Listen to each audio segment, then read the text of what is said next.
G'day guys, and welcome to our video today on full-time versus part-time employees in healthcare. Now, before we get stuck into this one, please smash that like, smash that subscribe button. It helps us to reach more people and to create a bigger impact. Now, thank you very much for doing that. Let's go full-time versus part-time. This is a common question we get from clinic owners who are thinking, what should I do right now? I'm looking at bringing someone on. Should I go full-time? Should I go part-time? And we're talking about therapists here, not so much admin team members. We'll put that in a separate bucket for another day, right? But with the therapy team.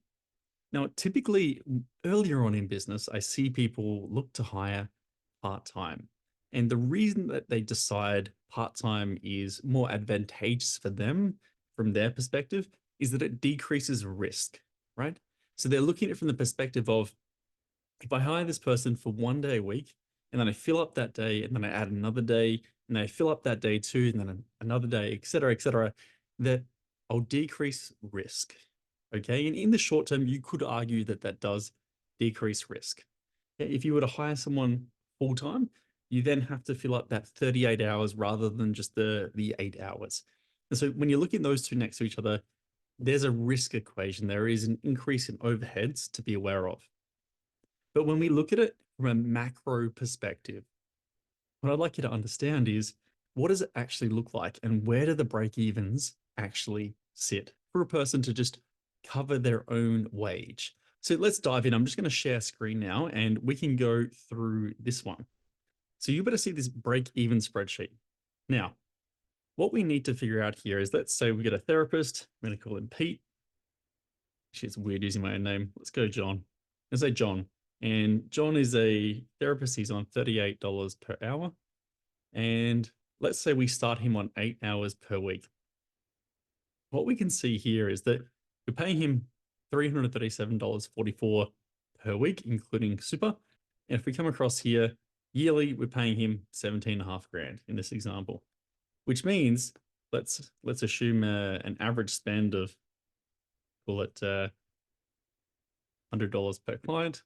And let's call them half-hour clients. And let's say we get him seeing 3 clients or 4 clients per week, right? We can see that we then are generating more revenue than we're paying him in this example.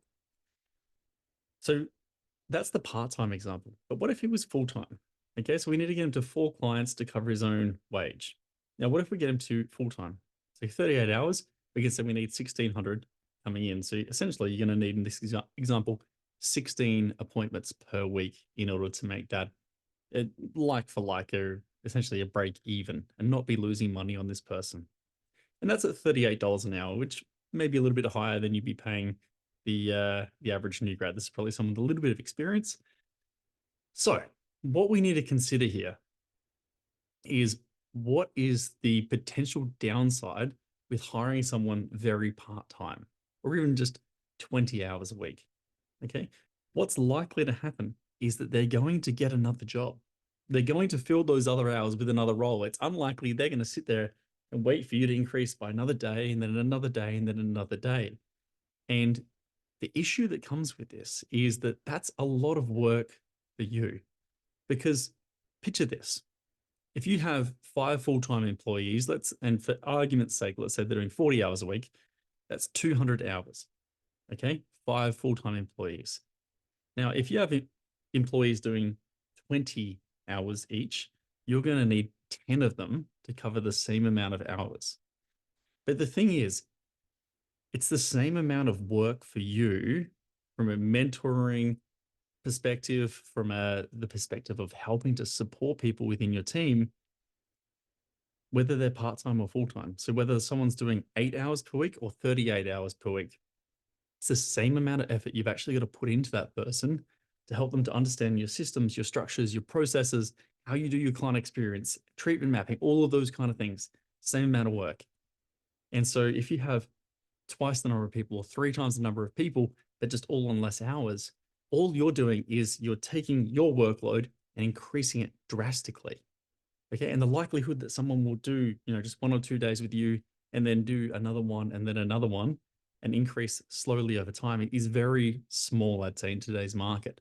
And so what we need to consider here is, how can we invest in people up front.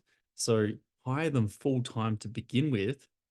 And rather than say, how can we hire them day by day, essentially, and increase it over time to decrease risk? How can we decrease risk by improving our systems to onboard new clients when we bring someone new into our team? And so that's the thing, that's the problem to be solved. Because if we move away from a bit of that scarcity mindset of just hire for as many hours as we can fill originally, improve the systems and the processes to acquire new clients and to train team members to make them amazing so people want to come and see them.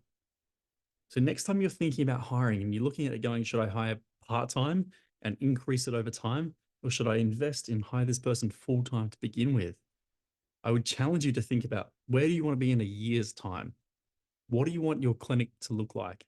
And how is it going to impact your workload as the clinic owner if you have multiple part-time people, let's say twice as many part-time people, as opposed to having full-time? That is what I'd be pondering.